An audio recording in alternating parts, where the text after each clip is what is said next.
Good morning, all my wonderful people. Good to see you all. Today is Monday, December 5th, 2022. Where does the time go? Okay if I record? Yes. All right, thank you. Bottom of page 768, 36-2G talks about duty of employer to bargain collectively. What is collective bargaining? What is that? That's when the what does what? When the union does what?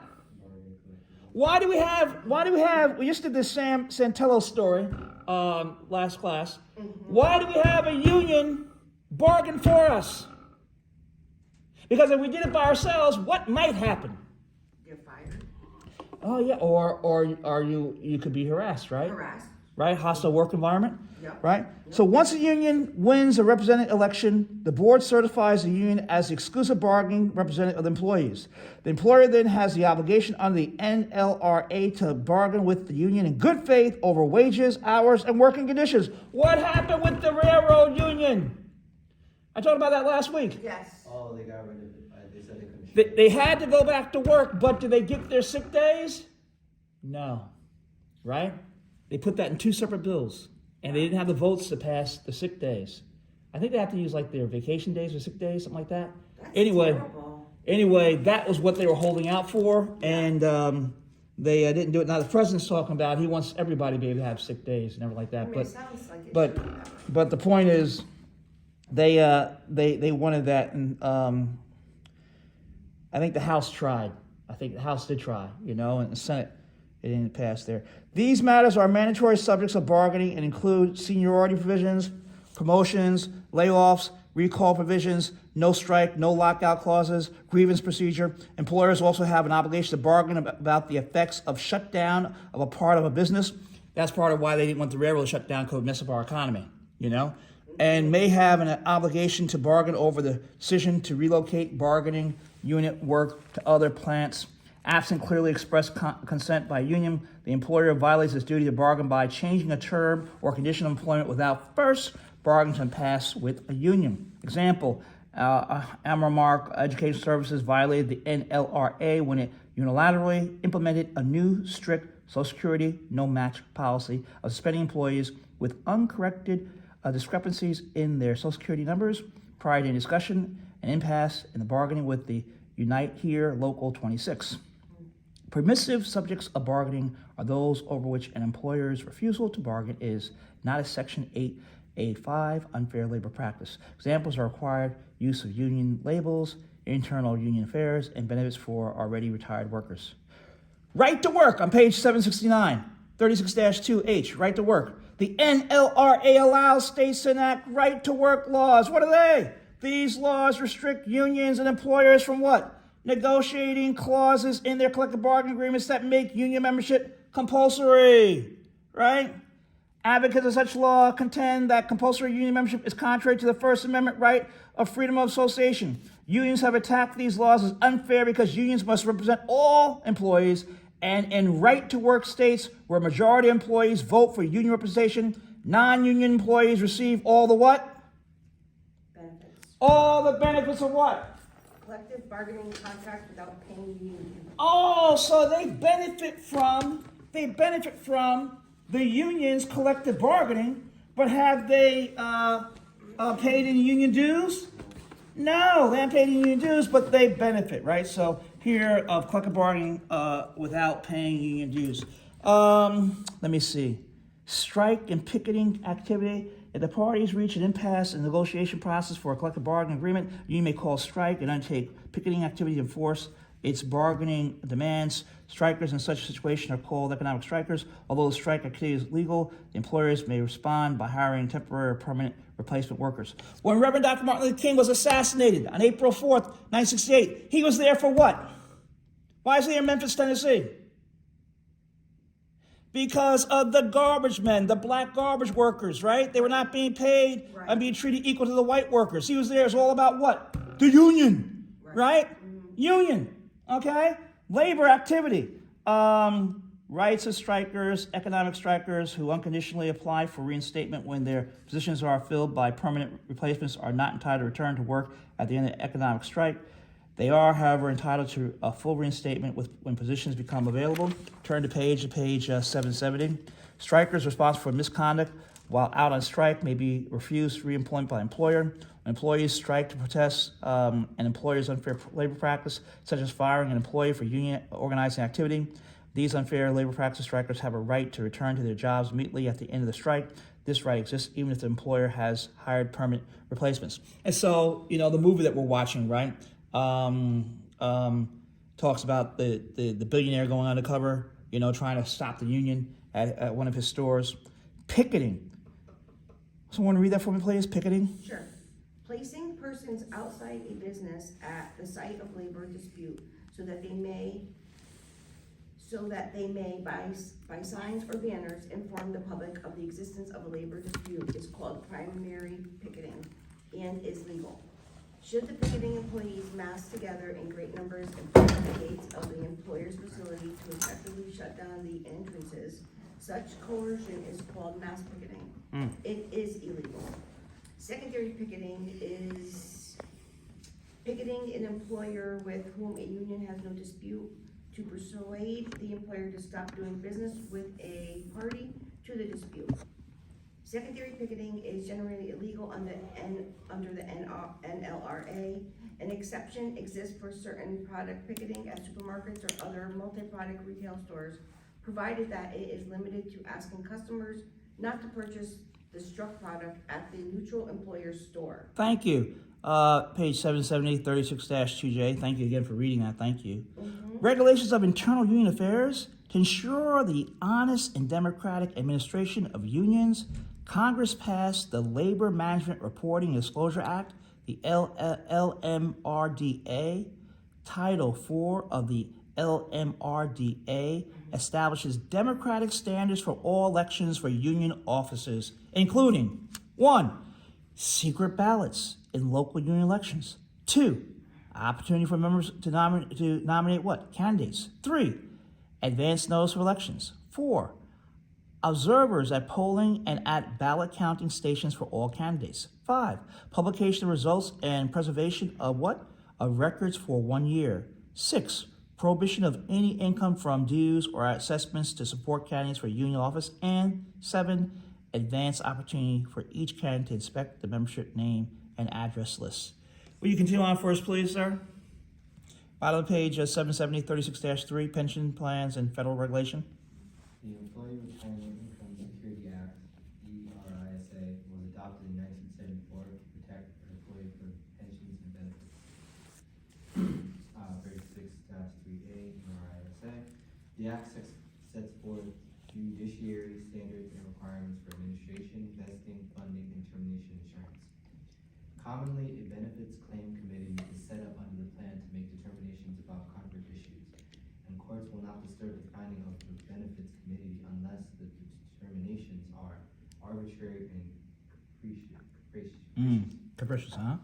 For example, Joe Gastafon, who provided short services for senior executives at NYNEX for a number of years, while classified as an independent contractor, sought benefits under ERISA because he asserted he was a common law employee of NYNEX. While the court determined he was in fact an employee entitled to overtime compensation under the Fair Labor Standards Act, the court was compelled to defer to the benefits committee's determination that Gustafson was not employed under the NYNEX, and because he was not on the payroll as required by the plan guidelines. The court found such a determination was not arbitrary or capricious. Nevertheless, individuals may successfully challenge determinations of the plan administrators. For example, Bell South denied ERISA covered benefits to Suzanne Lee under both its short-term disability plan and its long-term disability plan. She suffered from chronic pain syndrome, and the administrator determined that she failed to submit objective medical evidence of the condition. The U.S. Court of Appeals reviewed the extensive medical record of pain care specialists supporting her diagnosis to defend that Bell South had acted arbitrarily and capriciously in denying these claim benefits. Thank you. Fiduciary standards and reporting. Fiduciary means trust, right? Trusting, huh? persons administrating a pension fund must handle it to protect the interests of who? The employees, yes. The fact that an employer contributed all or part of the money to the pension fund does not entitle it to use the fund as though the employer still what? Yeah, still owned it, right? Persons administrating pension plans must make detailed reports to whom? The Secretary of what? Labor, yes. What's vesting?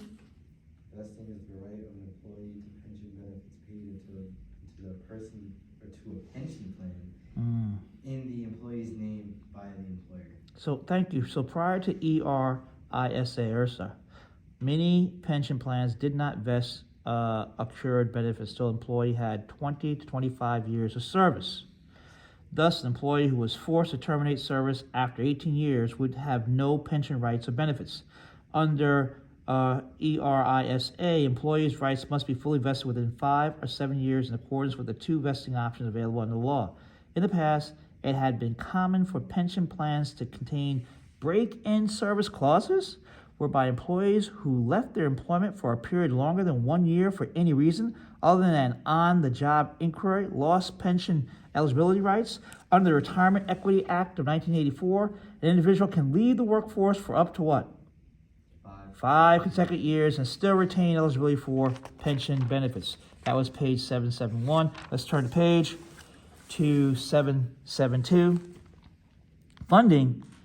Pension funding may be broadly classified as defined contribution plans and defined benefit plans.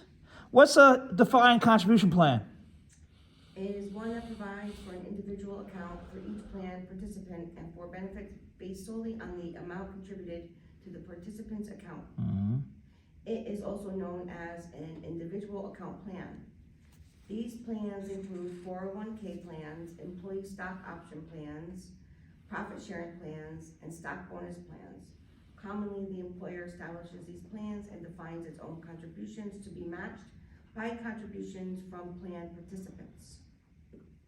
A defined benefit plan is an employer commitment to make specified future payments to participants upon retirement. The employer establishes a pension fund for this purpose, and the employer is contractually obligated to make those payments even if the assets set aside to finance a plan turn out to be inadequate.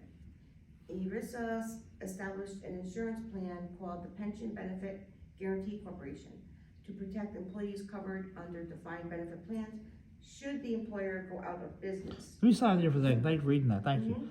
Why is this important? The Pension Benefit Guaranty Corporation. Why is that important? So important about it. It protects.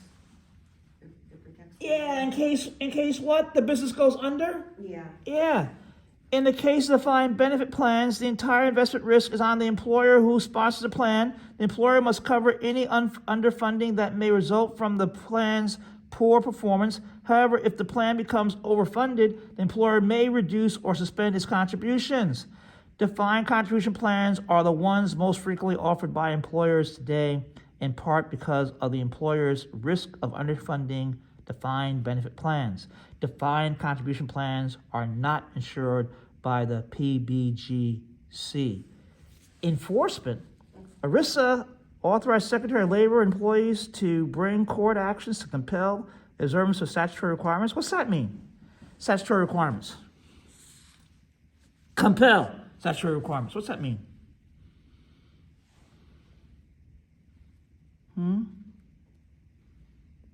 Oh, to make sure that the employees have their rights enforced, right? To make sure that what we've been reading about, they have an opportunity to benefit from those. Page 772, 36-4, unemployment benefits, family leave, Social Security. Generally, when employees are without work through no fault of their own, they are eligible for unemployment compensation benefits. 12-week maternity, paternity, or adoption leaves and family and medical leaves are available for qualified employees. Social Security provides certain benefits, including what? Retirement and what? Disability. I have here Franklin Delano Roosevelt, unemployment compensation, 36-4A. unemployment compensation day is, I have that highlighted in purple, is provided primarily through a federal state system under the unemployment insurance provisions of the Social Security Act of what? 1935. All states have laws that provide similar benefits, and the state agencies are loosely coordinated under the federal act. Agricultural employees, domestic employees, and state and local government employees are not covered by this federal state system. Well, y'all can look into the history of that, okay? And the deal that Roosevelt had to cut. And so you can see who were not being helped, especially in the South, right? These programs. Federal programs of unemployment, kept out of them. Federal programs of unemployment compensation exist for federal civilian workers and former military service personnel. A separate federal unemployment program applies to railroad workers. Well, we talked about that from what happened last week, right? Page 773, eligibility. In most states, an unemployed person must be available for placement in a similar job and willing to take such employment at a comparable rate of pay? What's that mean? Similar job? If they find something else, they have to take it? Huh? Yes. Full-time students generally have difficulty proving that they are available for work while they are still going to school. If an employee quits a job without cause or is fired for misconduct, the employee is ordinarily disqualified from receiving unemployment compensation benefits. For example, stealing property from an employer constitutes what? Misconduct for which benefits will be what? Denied. Moreover, employees refuse to complete the aftercare portion of an alcohol treatment program has been found to be misconduct connected with work, disqualifying the employee from receiving benefits. Funding. Employers are taxed for unemployment benefits based on each employer's what? Each employer's experience rating account.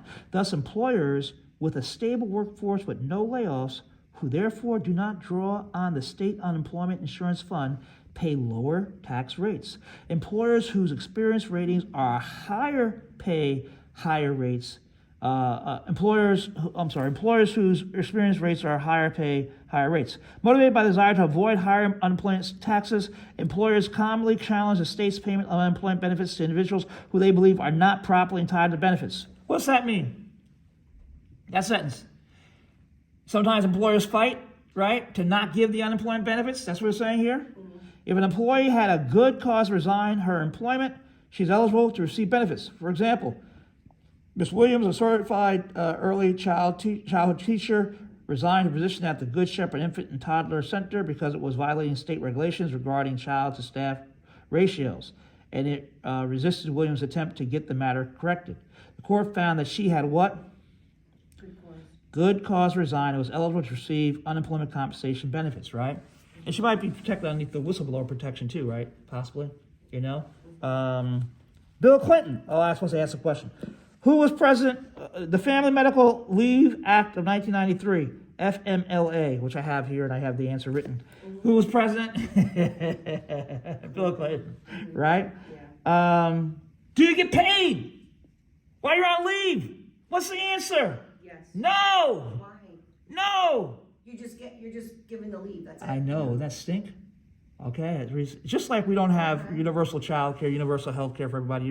And so many things other people in the rest of the world have, where it makes it so much easier to have businesses, so much easier for parents to be able to go to work, okay, with these programs that the government pays for in other parts of the world. The Family Medical Leave Act 1993, FMLA, and I remember this when they tried to get it passed. It was a huge fight. Entitles an eligible employee, whether male or female, to a total of 12 work weeks of unpaid leave during any 12-month period. 1, because of the birth or adoption of an employee's son or daughter. 2, to care for employee's spouse, son, daughter, or parent with a serious health condition. Or 3, because of a serious health condition that makes the employee unable to perform the function of his or her position. Notice should be given by the employer to an employee that the leave he or she is taking will count against FMLA entitlement in order to comply with the Secretary of Labor's regulations. In the case of an employee's serious health condition or that of a covered family member, an employer may require the employee to use any accrued paid vacation, personal, medical, or sick leave toward any part of the 12-week leave provided by the Act. When an employee requests leave because of the birth or adoption of a child, the employer may require the employee to use all the available, that is all in line, paid personal, vacation, and medical leave, but not sick leave toward any FMLA leave. To be eligible for FMLA leave, an employee must have been employed by a covered employer for at least 12 months and have worked at least 1,050 hours during the 12-month period preceding the leave. Covered employers are those that employ 50 or more employees. Upon return from the FMLA leave, the employee is entitled to be restored to the same or equivalent position with relevant pay and benefits. What's that mean? They need to come back to their job. Yeah. What could happen sometimes when you're away? You get a place. Yeah, that's why I guess they have the equipment, huh? Right? For example, when Magda Brunella returned to her position of Lasora Buick in Bronx, New York, page 774, after quadruple bypass surgery, she was terminated by the owner, who told her that he had decided to consolidate the position of office manager and controller, even though he had no business plan for restructuring, and soon thereafter had to hire additional help in the office. Your spider senses go off on this one, huh? Also, huh? The judge upheld a jury verdict of $320,000, finding that the jury had ample evidence to conclude that the real reason for her termination was her what? FMLA leave. The FMLA provides specific statutory relief for violations of the provisions of the Act, including pay to employee for damages equal to lost wages and benefits or any actual monetary losses, plus interest, plus an equal amount in liquidated damages. Very good. Military, very important here on page 774, 36-4C. Leaves for military service under USERRA. The Uniformed Services Employment and Reemployment Rights Act, USERRA, was enacted in 1994 to encourage non-career service in the armed services, minimize the disruption experienced in the civilian careers of the reservists, and promote prompt re-employment of the reservists upon return from what? Military leave, right? As updated in 2008, the USERRA has and will have a broad impact on United States employers as it provides re-employment and benefit protection rights for returning military personnel, prohibits discrimination against individuals because of their application for or performance of military service. Very important, right? Someone goes off to Afghanistan or Iraq, what it might be, right? Hey, they need to have their job waiting for them, right? Then they may have to deal with, PTSD, right? Post-traumatic stress disorder. All right, and other type of things that happen. Protections. Section 4312 of the USERRA generally requires returning reservists to be promptly reemployed and return to the same or comparable position of like seniority, status, and pay that they would have had if they had not been activated. Moreover, Section 4316 sub C provides that persons reemployed under the Act shall not be discharged from employment within a year of their reemployment if their period of service is more than 180 days. For service of more than 30 days, protected period is 180 days. However, the employer may terminate an individual for cause regardless of the duration of service. Section 43112 A3 and 4 provide protection for those disabled while in the service and requires employers to make reasonable efforts to accommodate each employee's disability so that each individual may return to the same or comparable position, or if no longer qualified position, allow the transfer to a position that the disabled individual can perform close to the prior position in terms of seniority, status, and pay. What are they saying here in that paragraph? Very important paragraph. What are they saying? What in the world are they saying? I want people? What are they saying? They're saying that what? They're saying that someone's disabled, right?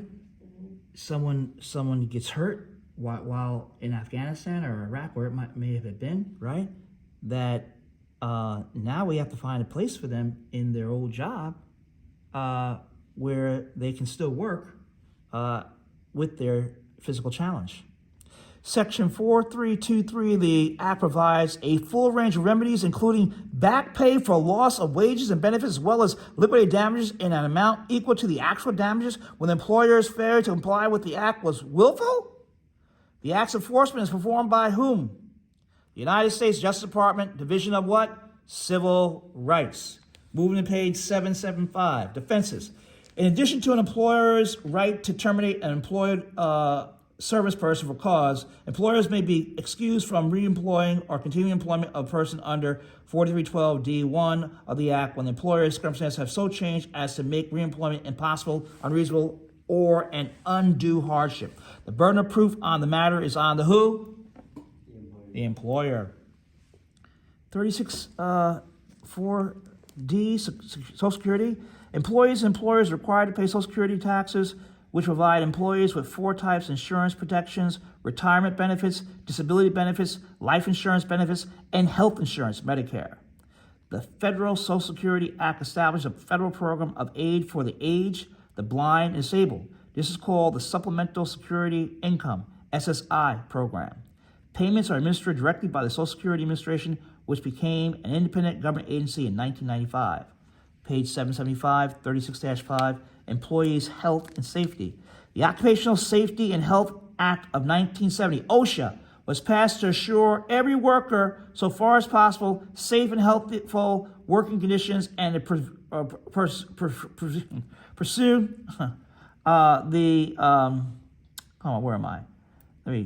the Occupational Safety and Health Act of 1970, OSHA, was passed to ensure every worker, so far as possible, safe and healthful working conditions and preserve the country's human resources. OSHA provides for 1, establishment of safety and health standards, 2, effective enforcement of these standards and the other employer's duties required by OSHA.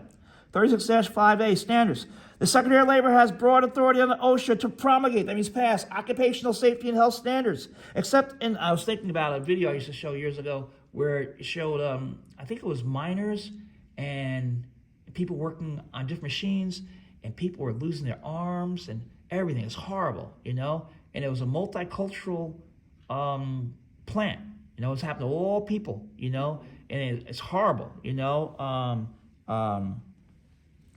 And except in emergency situations, public hearings and publications in the Federal Register are required before the Secretary can issue a new standard. Any person adversely affected may then challenge the validity of the standard in a U.S. Court of Appeals. Secretary's standards will be upheld if they are reasonable and supported by substantial evidence. Secretary must demonstrate a need for a new standard by showing that it is reasonably necessary to protect employees against a significant risk of material health impairment. The cost of compliance with the new standard may run into billions of dollars. The Secretary is not required to do a cost-benefit analysis for the new standard, but must show the standard is economically feasible. What's that mean? No cost-benefit analysis? New standard? But it's still economically feasible. It still can be done, and business can still make some type of profit. Page 776, 36-5B, employer's duties. Employers have a general duty to furnish each employee a place of employment that is what? Free from what? Hazards. That are likely to what? Cause death or serious. Yeah, cause death or serious physical injuries. OSHA requires employers to maintain records of occupational illness and injuries if they result in death, loss of consciousness, or 1 or more lost work days, or if they require medical treatment other than first aid. Such records have proved to be valuable aid in recognizing areas of risk. They have been especially helpful in identifying the presence of what? Occupational illnesses. Okay? How's this thing enforced? Page 776, 36-5C. The Occupational Safety and Health Administration also identifies OSHA as an agency within the Department of Labor that administers the Act. OSHA has authority to conduct inspections and seek enforcement actions when noncompliance has occurred. Worksite inspections are conducted when employer records indicate incidents involving fatalities or serious injuries. These inspections may also result from employee complaints. The Act protects employees making complaints from employer retaliation. What's that mean? Employer retaliation. Oh, if someone calls OSHA, right? And they find out who did it, Yep, they retaliate again. We don't want that to happen. Employers have the right to require an OSHA inspector to secure a warrant before inspecting the employer's plant. If OSHA issues a citation for a violation of workplace health or safety standards, the employer may challenge the citation before the Occupational Safety and Health Review Commission, OSHRC. Judicial review of a commission ruling is obtained before United States Court of Appeals. The occupational, page 777. 777. The Occupational Safety and Health Act provides that no employer shall discharge or in any manner discriminate against employees because they file a what? Complaint. Now, what do you think might happen still if someone files a complaint? Might they still be, we hope not, harassed? Yeah, Hostile work environment, maybe? maybe. Because they're in essence a whistleblower, right? Yeah, They're whistleblowing. They say, hey, something's not right here, right? And something needs to be corrected, right? That's what they're saying. They filed a complaint with OSHA, testified in any, okay, let me read again. The Occupational Safety and Health Act provides that no employer shall discharge or in any manner discriminate against employees because they filed a complaint with OSHA, testified in any OSHA proceeding, or exercise any right afforded by the Act. Regulation issued by the Secretary of Labor under the Act provides that if employees with no reasonable alternative refuse in good faith to expose themselves to a dangerous condition, they will be protected against subsequent discrimination. The Secretary of Labor may obtain injunction and other appropriate relief in the United States District Court against an employer who discriminates against employees for testifying or exercising any right under the Act. Wow. Bottom of page 777, 36-5D. State right to know legislation? Laws that guarantee individual workers the right to know if there are hazardous substances in their workplace have been enacted by many states in recent years. Why? Why? Why do we have the right to know?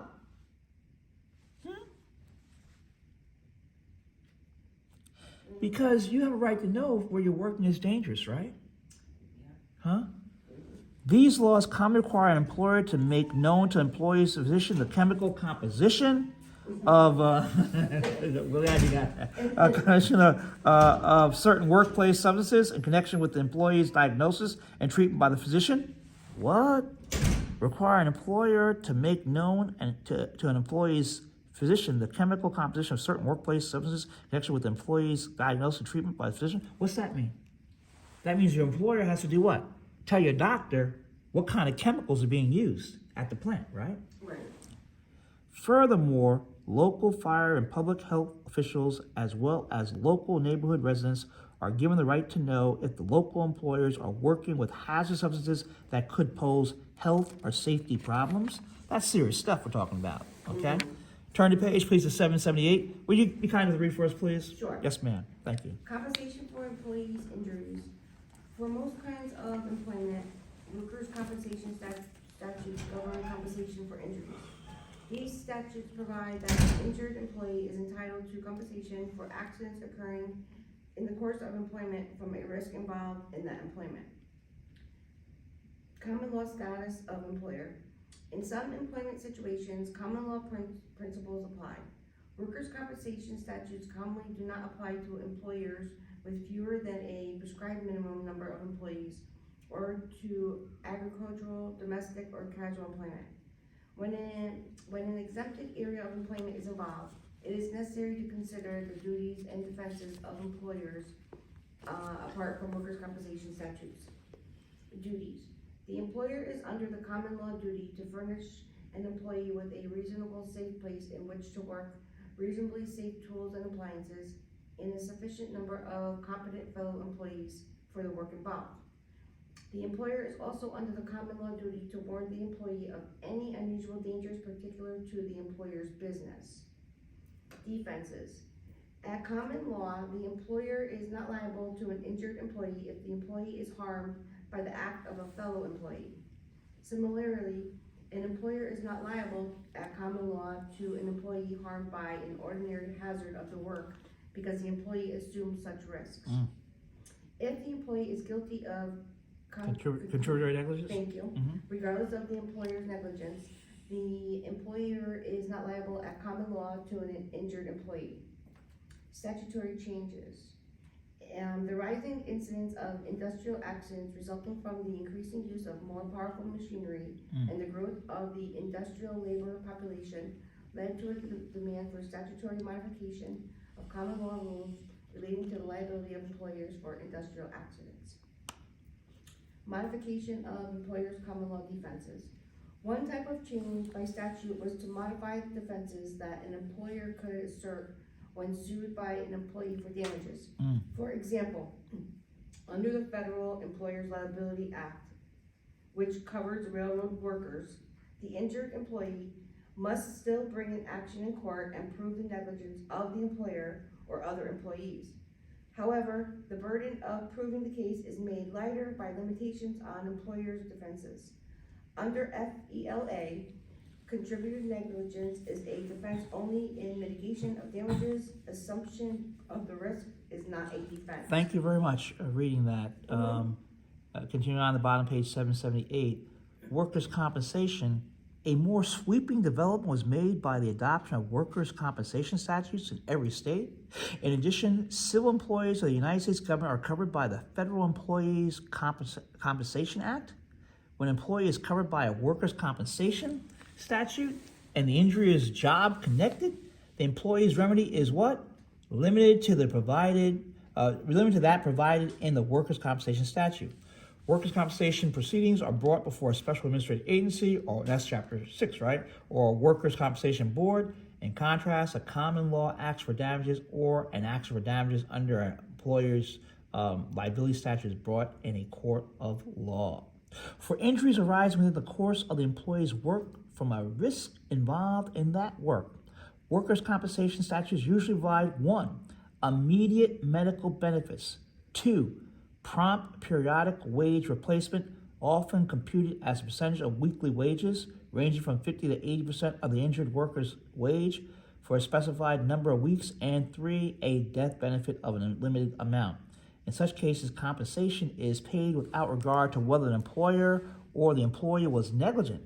However, no compensation is generally allowed for a willful, self-inflicted injury or one sustained while intoxicated. There has been a gradual widening of the workers' compensation statute, so compensation day is generally recoverable for both accident-inflicted injuries and occupational diseases. Can an employer listen to your conversations? Well, I don't know. And when I worked at a law firm, I know they were able to watch what we did on the internet. And if you're using the employer's email, right? Yeah. That belongs to the employee, right? Right. It's like here, 36-7 employees privacy. Employers may want to monitor employee telephone conversations in the ordinary course of business to evaluate employee performance and customer service, to document business transactions between employees and customers, or to meet special security, efficiency, or other needs. So sometimes they say, hey, this is being recorded, right? Not being recorded, you might be whatever. Employers may likewise want to monitor email for what they, page 780 now, perceive to be sound business reasons. Employers also may seek to test employees for drug use or search employees' lockers for illicit drugs. Litigation may result because employees may believe that such activities violate their right to privacy. Page 780, 36-7A. Source of privacy rights. The Bill of Rights contained in the United States Constitution, including the 4th Amendment, which protects against unreasonable search and seizure, provides a philosophical and legal basis for individual privacy rights for federal employees. The 14th Amendment applies this privacy protection to actions taken by state and local governments that affect their employees. The privacy rights of individuals working in the private sector are not directly controlled by the Bill of Rights. However, because challenged employer actions are not government actions, okay? Because challenged employer actions are not government actions. You know, does the private business use the streets that the government puts together? The electricity, the rails, you know, all the things that the government does for us, you know, everything like that to make their money. That's another story. Limited employee privacy rights in the private sector are provided by statute, case law, and collective bargaining agreements. Page 780, 36-7B. Monitoring employee telephone conversations? The Federal Wiretapping Act makes it unlawful to intercept oral and electronic communications, provided for both criminal liability and civil damages against the violator. There are two major exceptions, however. The first allows an employer to monitor a firm's telephones in the ordinary course of business through the use of extension telephones. A second exception applies when there is prior employee consent to the interceptions. In other words, they know, right? If employer monitoring results in the interception of a business call, it is within the ordinary course of business exception. Personal calls can be monitored, however, only to the extent necessary to determine that the call is personal, and the employer must do what? Determined? Must then cease listening. For example, Newell Spears taped all phone conversations at his store and trying to find out if an employee was connected to a store theft. He listened to virtually all 22 hours of intercepted and recorded telephone conversation between his employee, Sibby Deal, and her boyfriend, Calvin Lucas, without regard to the conversation's relation to Spears' business interests. While Spears might well have legitimately monitored Deal's calls to the extent necessary to determine that the calls were personal and made or received in violation of store policy, the scope of interception in this case was well beyond the boundaries of the ordinary course of business exception and in violation of the act. In other words, he shouldn't be listening, what, for any 22 hours? And, okay, I gotta go there. Employer monitoring of employee phone calls can be accomplished without fear of violating the act if consent is established. Consent may be established by prior written notice to employees of the employer's monitoring policy. It is prudent as well for the employer to give customers notice of the policy through a recorded message as part of the employer's phone answering system. They say, you know, this may be monitored. It's kind of maybe monitored for you and blah, blah, blah, right? Emails. You want to read that for me, please, sir? Emails? Electronic mail is a primary means of communication in many of today's businesses, serving for some employers as an alternative to fax, telephones, or the U.S. Postal Service. Employers may want to monitor employees' email messages to evaluate the efficiency and effectiveness of their employees or for corporate security purposes, including the protection of trade secrets and other intangible property interests. When employees are disciplined or terminated for alleged wrongful activities discovered as a result of email searches, however, the issue of privacy may be raised. The Electronic Communications Privacy Act of 1986, UCPA, amended the federal wiretap statute and was intended in part to apply to email. However, ordinary course of business and consent exceptions apply to email, and it would appear that employers have broad latitude to monitor employee email use. For example, the emails that Gina Holmes sent to her personnel attorney at a company-issued computer regarding the litigation with the company were not protected by attorney-client privilege because the company handbook stated that employees were prohibited from using the computer to send or receive personal emails. Moreover, the company learned that it would monitor its technology resources for compliance with the policy, and employees have no right to privacy with respect to information on the computer.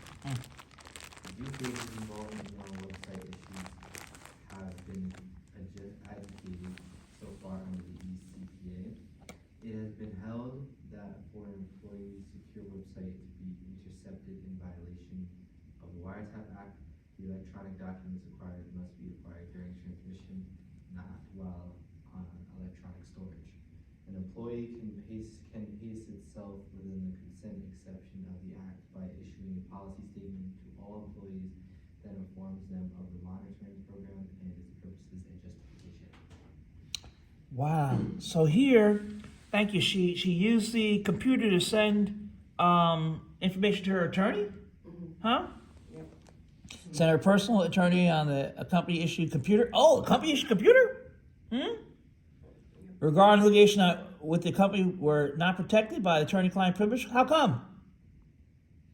Because the company had stated in their policy Yeah, the handbook. To use anything besides, The handbook was clear, right? Yeah. I have that underlined in purple here. The company handbook stated that the employees were prohibited from using the computer to send or receive personal emails. Right. Then, moreover, the company warned that it would monitor its technology resources for compliance with its computer policy, and that, and I underline this part, employees, quote, have no rights of privacy with respect to information on the computers. Whoa, right? They're spelling it out, right? Yeah.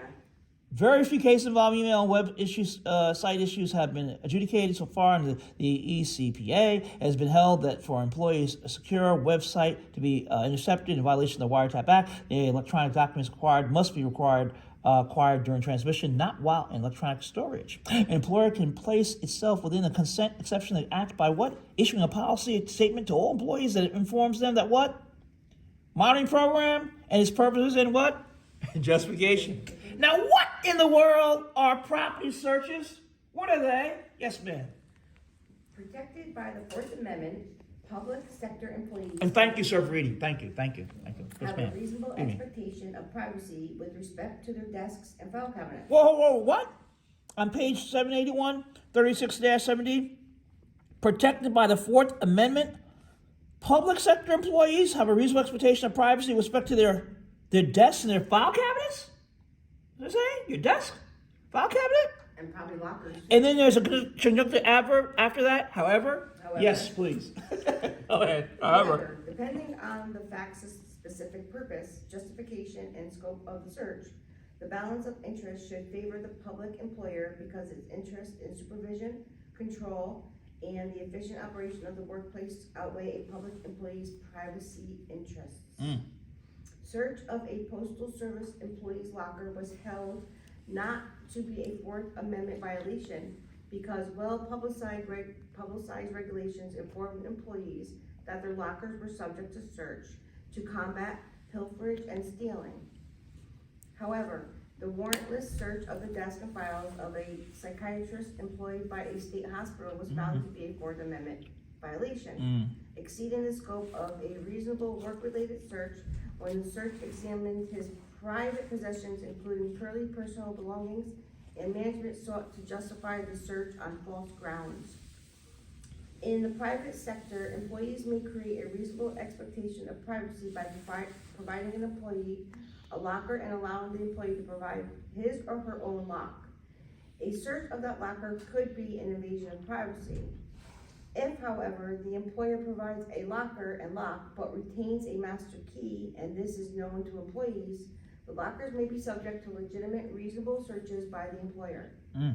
If a private sector employer notifies all employees of its policy on lockers, desks, and office searches, and the employer complies with its own policy, employees will have no actionable invasion of privacy case. Many businesses use over or hidden video cameras as a security method in the workplace to enhance worker safety and to prevent and or detect theft or other criminal conduct. To avoid state constitutional or statutory claims for invasion of privacy, employers should not set up video cameras in areas where employees have a reasonable expectation of privacy. Utilizing signs to notify employees and members of the public that certain areas are under video surveillance is a common business practice not likely to initiate privacy claims. Additionally, employers should disseminate their written policy on surveillance and obtain a consent form from employees acknowledging that they received this notice to preserve their consent defense. Wow. So, you want to keep on? Sure. We're on Drug page. and alcohol testing. Drug and alcohol testing is an additional source of privacy concerns for employees. Public sector employees may see drug and alcohol testing as potentially infringing on their Fourth and Fifth Amendment rights, although they may be subject to this testing on the basis of reasonable suspicion. In ordinary circumstances, however, random drug testing is not permissible in the public sector except for mass transit workers and some safety-sensitive positions. The Federal Omnibus Transportation Employee Testing Act, which covers certain classes of employees working in the airline, railroad, and trucking industries, make covered employees subject to random drug and alcohol testing. Random drug and alcohol testing of employees working in safety-sensitive positions in the private sector also is permissible, as is the testing of private sector employees on the basis of reasonable suspicion. Thank you very much. Mhm. I have in my notes here, show LBJ's remarks on the signing of the 1965 Immigration and Nationality Act, which is on Blackboard. He's there at the Statue of Liberty. Senator Bobby Kennedy's there with him, as well as his brother, Senator Edward Kennedy. I think Vice President Humphrey's there also when they signed that act right there. Here, 36-8, employment-related immigration laws. The Immigration and Naturalization Act, INA, the Immigration Reform and Control Act of 1986, IRCA, Immigration Act of 1990 are the principal employer-related immigration laws. Administration of these laws was formerly under the Immigration and Naturalization Service and is now reorganized under the Department of Homeland Security, DHS, as United States Bureau of Citizenship and Immigration Services, USCIS. 36-8A, employer liability. The IRCA sets criminal and civil penalties against employers who knowingly hire aliens who have illegally entered the United States. The IRCA was designed to stop illegal immigration by eliminating job opportunities for these aliens. Why do some employers, especially down at the border, want Mexican workers and other people to come to America? Cheaper labor. Oh, you mean they don't have to pay any Social Security, those type of things, right? Yep, understandable. All right,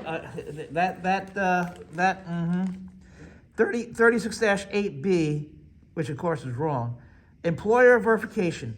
Upon hiring a new employee, an employer must verify the employee is authorized to work in the United States. USCIS has designated Form 1-9 Immigration Eligibility Verification Form as the official verification form to comply with the IRCA. The prospective employee must complete the initial portion of the Form I-9, attesting under the penalty of perjury that he or she is a United States citizen or is authorized to work in the United States, and that the verification documents presented to the employer are genuine and related to the signer. The employer must then review the documents that support the individual right to work in the United States. Top of page 783. The USCIS issued a final rule on acceptable identity documents for the I-9 employment eligibility process, divided into 3 sections.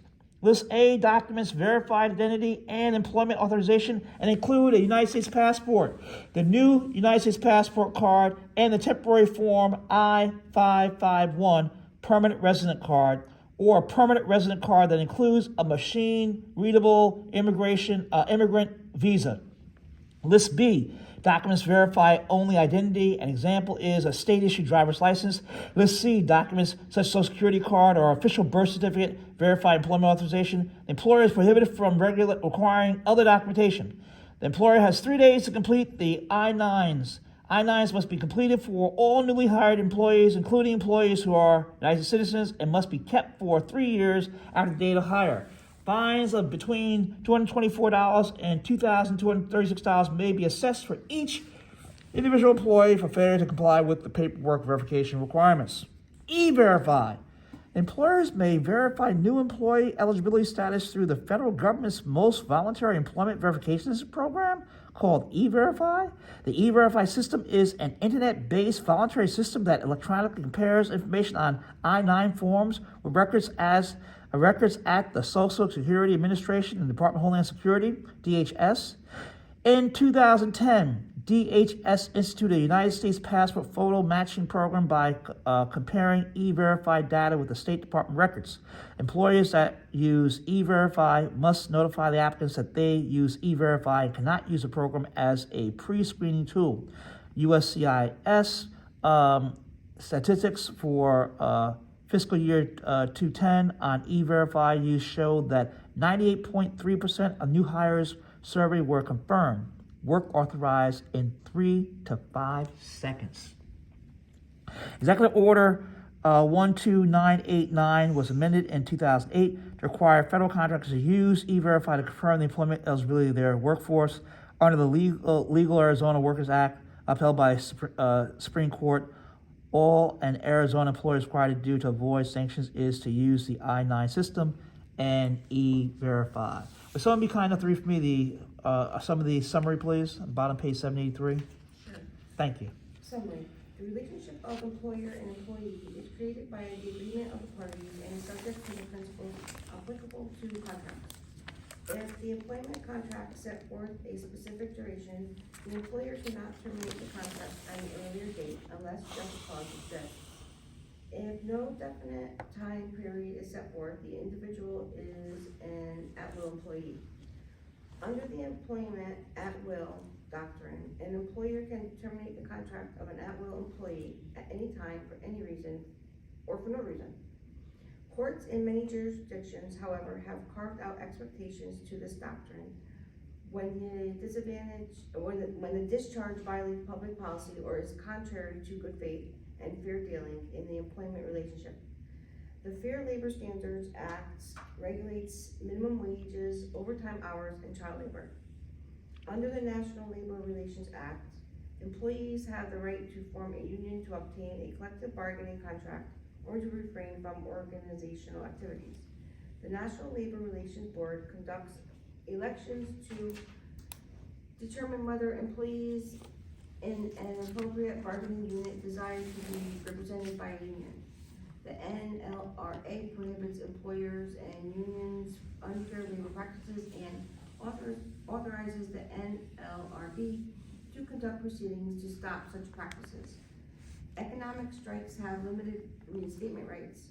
Federal law sets forth democratic standards for the election of union offices.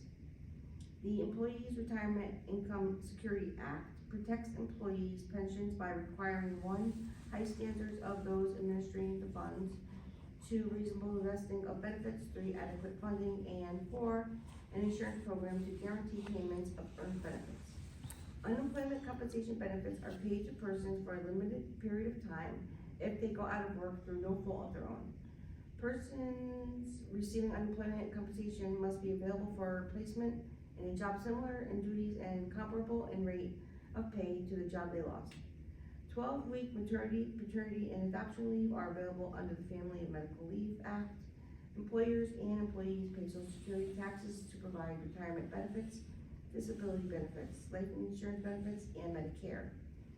The Occupational Safety and Health Act provides for the 1, establishment of safety and health standards, and 2, effective enforcement of these standards. Many states have enacted right-to-know laws which require employers to inform their employees of any hazardous substances present in the workplace. Thank you so much for reading. Thank you all for reading. Appreciate that.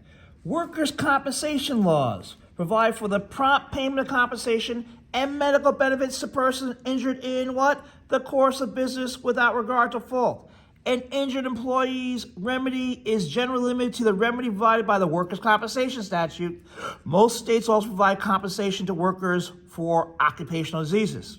The Bill of Rights is a source of public sector employees' privacy rights. Private sector employees may obtain limited privacy rights from statutes, case law, collective bargaining agreements. Employers may monitor employee telephone calls, although once it is determined that the call is personal, the employer must stop listening or be in violation of the federal wiretap statute. The ordinary course of business and exceptions to the Electronic Communications Privacy Act of 1986, ECPA, give private employers a great deal of latitude to monitor employee email. Notification to employees of employers' policies on searching lockers, desks, and offices reduces employees' expectation of privacy, and a search conducted in conformity with a known policy is generally not an invasion of privacy. Drug and alcohol testing is generally permissible if it is based on reasonable suspicion. Random drug and alcohol testing may also be permissible in safety-sensitive positions. Immigration laws prohibit the employment of aliens who have illegally entered the United States. Any questions on Chapter 36, Regulation of Employment, as that concludes Part 2? Thank you very much. On now to Chapter 37, where we talk about employment, equal employment opportunity law.